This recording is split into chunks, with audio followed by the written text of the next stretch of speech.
정계도가 주어져 있을 때 그 삼연체의 모양을 가지고 직선과 평면의 수직관계 또는 꼬이니치에 관련된 내용들을 물어보는 문제. 선생님이 그림을 그리는 방법에 대해서 이야기를 했습니다. 정계도가 주어졌을 때 그 정계도를 접어서 우리가 삼연체를 만드는데 그 삼연체의 모양을 그냥 다이렉트로 만들어서 우리가 상상력을 동원하기에는 상당히 어렵다. 그래서 하나의 팁으로 여러분들한테 알려드린 게 뭐냐면 어떤 입체가 주어졌을 때 우리가 그 입체를 좌표 공간 위에 올려놓는 연습을 많이 해두면 눈에 쉽게 들어오고 여러분들이 문제 푸는 실마리를 찾는데 상당히 많이 도움이 될 것이다. 처음은 어렵지만 몇 번 연습하다 보면 충분히 여러분들이 해결을 할 수 있을 거예요. 그래서 15번 문제도 역시 주어진 그 정계도를 좌표 공간 위에 올려놓고 우리가 원하는 삼연체가 어떤 모양인지를 찾는 그런 방법으로 정리를 다시 한번 차근차근 해보도록 하겠습니다. 자, 우리 같이 문제를 보도록 하죠. 자, 이 문제도 역시 수능 특강과 연계된 문제입니다. 자, 이 문제는 뭐냐면 주어진 조건에서 AC라는 변화하고 그 다음에 여기가 E입니다. AE라는 변하고 BE라는 변이 같다라고 주어져 있고요. 그 다음에 여기가 수직이고 여기가 수직이래요. 그렇죠? 그때 이 정계도를 삼연체로 바꾸었을 때 기역, 니은, 디귿에 해당되는 내용이 맞는지를 찾아라 라는 게 이 문제의 골격이죠.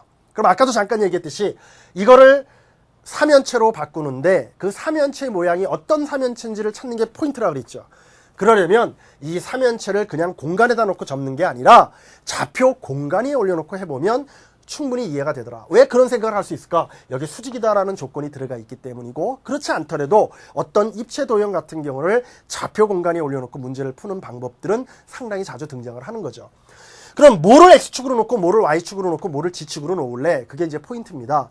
그러면 가만히 보니까 여기가 수직이라고 주어져 있어요. 그래서 요 AB에 해당되는 것 요 AB를 뭐 X축이라고 잡아줘도 되고 요 AC를 Y축이라고 잡아줘도 되고 이렇게 잡아줘도 되고 뭐 얘를 X축 얘를 Y축이라고 잡아도 되죠. 그러면 G축은 이렇게 세워져 있는 거죠. 그런데 이렇게 그리기는 어려우니까 여기다 아주 좌표 공간을 하나 그려주는 겁니다. 그래서 여기가 G축이 되고요. 여기가 Y축이 되고요. 여기가 X축이라고 이렇게 잡아줄게요. X축, Y축, G축 이렇게 잡아주는 겁니다. 됐어요? 그리고 요 원점을 얘를 A라고 잡을게요. 이제 얘가 기준이 되는 점입니다. 따라오고 있죠? 그리고 나서 A, B를 X축에 놓는 거니까 여기를 B라고 잡을게요. 얼마의 길인지는 잘 모르겠습니다. 그렇죠? 그 다음에 또 A, B를 이렇게 잡았으면 요 X축하고 Y축이 수직이니까 요 AC가 Y축 위에 있는 겁니다. 그래서 여기를 C라고 이렇게 잡아줄게요. 그러면 BC는 당연히 이렇게 연결이 되겠죠. 이해됐습니까? 그 다음에 포인트는 뭐냐면 이 부분입니다. 이 부분을 딱 세웠을 때, 어떻게 됐을까? 포인트는 여기가 수직이라는 데 주목을 해야 돼요. 뭐하고 수직이죠? AC하고 AD하고 수직이에요. 그럼 AC가 뭐야? Y축이죠, Y축. 그런데 이 좌표 공간에서 Y축하고 이 XG 평면, GX 평면은 수직이죠. 그러니까 이 AD라는 것은 GX 평면 위에 있는 그런 선분이다라는 걸 여러분들이 확인할 수 있다는 거예요. 그래서 그 선분을 잡을 때 이렇게 한번 잡아볼까요? 뭐 이렇게 한번 잡아볼게요. 그래서 얘를 뭐라고 잡냐면 D라고 잡자라는 얘기가 되는 겁니다. 그리고 여기가 뭐가 되는 겁니까? 여기가 수직이 되는 거죠. 즉 AC, Y축하고 GX 평면이 수직이니까 GX 평면 위에 있는 모든 직선하고도 얘가 수직이 될 수밖에 없다. 그래서 D를 이렇게 잡아주는 거죠. 그렇죠. 그리고 나서 요 D라는 점하고 E라는 점하고 F라는 점은 다 세웠을 때 하나의 점 P로 일치되는 거죠. 그래서 여기가 D도 될 수 있고 뭐도 될 수 있어요. 요거 지워버리고 E도 될 수 있고 F도 될 수 있다라는 겁니다. D, E, F를 요 점 P라는 점으로 일치시키자라는 거죠. 그리고 나서 이제 요거를 연결하면 요런 형태의 삼연체가 나올 수 있다라는 얘기가 되는 겁니다. 이해됐어요? 그러니까 얘를 그릴 수 있느냐 이게 포인트입니다. 특히 AD AAP가 GX 평면 위에 있으면서 AC와 수직이 된다라는 것을 여러분들이 명심을 해라라는 거죠. 그리고 나서 여기서 주어진 게 뭐냐면 AE가 뭐예요? 이게 AE죠? 그러면 이 변하고 그렇죠. 뭐하고 같아요? BE가 뭡니까? BE 요 변하고 같아요. 이 변하고 이 변하고 같고 그 다음에 AC하고도 같아요. AC 이 변하고도 같아요. 이렇게 잡아줄 수 있죠. 아 그렇다면 우리 같은 변이 얼마인지 모르니까 여기를 A라고 놓자 이렇게 잡아주는 겁니다. 그럼 여기도 뭐라고 놔줄 수 있어요? A라고 놔줄 수 있죠? 따라오고 있죠? 그러면 1대1대 여기가 이제 요게 직각삼각형이죠? 여기가 직각이니까 그럼 여기는 뭐가 되겠어요? 루트 2A가 되는 겁니다. 이렇게 우리가 잡아줄 수가 있는 거예요. 그럼 여기도 뭐가 되는 거죠? A가 된다라는 것을 확인할 수 있다. 아 그러면 얘는 직각 이등변 삼각형 얘는 이등변 삼각형 얘랑 같은 이해됐어요? 예, 그렇게 해서 이제 여러분들이 만들어줄 수가 있다라는 얘기가 되겠죠. 자, 그리고 난 다음에 이제 기억부터 볼게요. CP가 뭐예요? CP가 이거죠. 이게 CP입니다. CP는 BP가 뭡니까? BP가 이게 BP죠. A, 얘는 루트 2A, 오케이, 루트 2 2배, 오케이, 기억은 맞네요. 오케이. 이렇게 푸는 겁니다. 그 다음에 직선 AB는 뭡니까? 이 직선이죠. 이 직선과 CP는 AB가 뭡니까? X축이죠. X축하고 이 직선은 서로 꼬인 위치에 있죠. 만나지 않잖아. 그리고 한 평면에, 같은 평면이 있는 게 아니잖아. 그렇죠? 네, 그래서 꼬인 위치에 있다. 오케이, 이것도 맞는 겁니다. 근데 이 문제의 이제 하이라이트는 뭐냐면 디귿입니다. 디귿은 뭐냐면 AB의 중점 그랬습니다. AB의 중점은 뭐예요? AB의 중점, 여기를 M이라고 놓자라는 얘기죠. M. 이해됐어요? 그럼 AM이라고 했으니까, 그러니까 AB의 중점을 M이라고 그랬고, PM이라고 그랬죠. 직선 PM. 그러면 P에서 M에 이렇게 내립시다. 그런데, 자, 보세요. 요게 중점이니까 요변하고 요변 같아요. 얘는 무슨 삼각형입니까? PBA는 이등변 삼각형이죠. 그러니까 여기가 직각이 되는 거죠. 무슨 말이냐면 요게 이등변 삼각형이고 여기서 밑면에 내린 수선의 발을 M이라고 하면 이 M은 AB의 중점이 된다는 뜻입니다.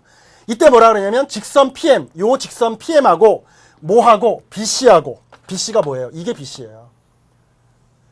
이 빨간 직선하고 선분하고 요 BC라는 선분하고 수직이냐라는 걸 물어보는 거죠. 얼핏 보기에도 얘하고 얘가 수직일까라는 거 생각하기가 되게 어렵죠. 그런데 중요한 포인트가 하나가 뭐냐면 여기 와서 화면을 잠깐 바꿔서 여러분들이 삼수선의 정리를 공부하기 전에 반드시 해야 되는 게 뭐죠? 직선과 평면의 수직관계죠. 이거는 삼수선의 정리뿐만 아니라 이와 같은 유형의 문제에서 상당히 많이 등장하는 개념입니다. 선생님 너무나 많이 강조했던 내용인데 그거 한번 잠깐 짚고 그 다음에 이 문제를 풀면 충분히 디귿을 여러분들이 해결할 수 있을 거예요. 자, 이거 팁으로 한번 정리를 해보도록 할게요. 직선과 평면의 수직입니다. 자, 이게 뭐냐면 어떤 평면이 하나가 이렇게 있어요. 평면이 하나가 있고 이 평면 알파가 있습니다. 여기 만나는 직선이 여기 A라는 직선, B라는 직선이 있어요. 만나는 두 직선과 요 L이 자, 요런 직선 L입니다. 얘가 각각 수직이야. 즉 무슨 말이냐면 L하고 A하고 수직이고 L하고 B하고 수직이면 직선 L은 뭐하고 수직이다? 평면 알파하고 수직이다라는 겁니다. 거꾸로 또 하나 이제 얘가 1번이고요. 자, 2번은 뭐냐면 직선 L하고 알파, 평면 알파하고 수직이면 뭐냐면 직선 L은 뭐하고 수직이냐면 알파 위의 모든 직선하고 수직이에요. 모든 직선하고 수직이에요. 이건 무지하게 중요하죠. 그 다음에 또 하나 여기서 착각하면 안 되는 게 A라는 직선하고 B라는 직선이 만났죠. 근데 이 만나는 두 직선과 수직인 L이라는 직선이 요 만나는 교점을 지나는 건 아니에요. 무슨 말이냐면 예를 들어서 요 직선이, 그러니까 요런 직선이 있을 수 있어요. 요 직선하고 요거를 A라고 놉시다. A'이라고 놔줄게요. 그럼 A'하고 B하고도 만나죠. 근데 A하고 A'은 평행해. 그런데 이 직선 L은 여기 있다라고 했을 때 이 직선 L과 L'은 또 수직이야. 왜? 얘를 평행 이동을 시켜서 이렇게 해주면 A하고 일치하는 모양이 되잖아. 그래서 만나는 두 직선과 이 직선 L이 각각 수직이면 직선 L은 알파와 수직이고 직선 L과 평면 알파가 수직이면 직선 L은 모든 알파 평면의 모든 직선과 수직입니다. 이거를 머릿속에 염두에 두고 저쪽으로 한번 넘어가 보도록 할게요. 자, 봅시다. 여기서 뭐라 했냐면 직선 PM하고 뭐하고 수직이냐 그랬죠? 직선 BC하고 서로 수직이냐 그랬지? 얘하고 수직이냐 그랬어요. 자, 보세요. PM하고 X축하고 수직이죠? AB하고. 맞죠? 그 다음에 직선 PM하고 뭐하고도 수직이에요? Y축하고도 수직이죠. 왜? 이 PM이라는 직선은 이 GX 평면이 있고 G축하고 얘하고 평행이지 여기가 수직이니까. 됐어요? 그러니까 얘하고 얘는 꼬인 위치야. 근데 얘를 이렇게 평행 이동하면 요 직선하고 요 Y축하고도 얘는 수직이야. 그 말은 무슨 말입니까? 즉 무슨 말이냐면 여기서 이제 그 말로 써주면 PM하고 뭐하고 수직이죠? PM하고 선분 AB하고 수직이에요. 그리고 선분 PM하고 뭐하고 수직입니까? 선분 AC하고 수직이라는 겁니다. Y축에 있는 얘하고 수직이야. 그러면 얘는 뭐예요? 선분 PM은 AB하고 AC는 A라는 점에서 만나죠? 만나는 두 직선과 수직이면 얘는 평면, 여기서 삼각형 ABC라고 넣을까요? ABC하고 어떻게 돼요? 수직이죠? 그 말은 또 뭐예요? 조금 전에 했던 거. 선분 PM은 이 평면 ABC에는 요 ABC 위에 있는 모든 직선하고 수직이야. 그 중에 BC라는 선분이 있잖아, ABC에. 그래서 얘는 뭐하고 수직이다? 선분 BC하고도 수직이 된다라는 것을 여러분들이 확인할 수 있다는 거예요. 이게 상당히 중요한 내용이죠. 그죠? 그렇게 해서 디귿은 뭐다? 맞는 보이가 된다라는 이야기가 되는 겁니다. 이해됐습니까? 그래요. 이 문제는 경계도를 삼연체로 바꿨을 때 그 삼연체를 좌표 공간위에 놓자 그 다음에 요 PA, AP라는 요 직선이, 요 선분이 GX 평면 위에 있다. 즉 삼각형 BA라는 요 평면이 GX 평면 위에 있는 것을 이용해 가지고 문제를 해결하면 되는 겁니다. 그러니까 이런 유형의 문제들을 좌표 공간 위에 올려놓고 여러분들이 많은 연습을 통해서 익혀두시기 바라고요. 자, 계속해서 16번 문제를 풀어야 되는데 16번 문제는 정적분을 이용한 넓이를 구하는 문제입니다. 자, 우리 정적분을 이용해서 넓이를 구할 때 꼭 여러분들이 미스하면 안 되는 게 뭐죠? 그래요. 정적분 값은 양수, 음수, 0이 다 나올 수 있어요. 그래서 정적분을 이용해서 넓이를 구할 때는 반드시 양수가 나오도록 피적분 함수의 절대값을 붙여야 된다는 거, 그거 명심하시기 바라고요. 그 다음에 두 곡선으로 둘러싸인 부분은 위에 있는 곡선에서 아래에 있는 곡선을 빼주면 돼요. 물론 곡선과 직선이 있어도 마찬가지입니다. 됐죠? 그렇게 해서 풀면 되고요. 그런데 16번 문제 같은 경우 여러분들 보면 알겠지만 피적분 함수에 들어가는 함수가 초월함수입니다. 그래서 이 다항함수 적분하는 거 여러분들 아주 쉽지만 이 초월함수 적분하는 것은 우리 문과 학생들과 달리 우리 이과 학생들이 반드시 차별화돼서 나오는 게 있죠. 치환적분과 부분적분. 선생님이 수업 시간에 강조했습니다.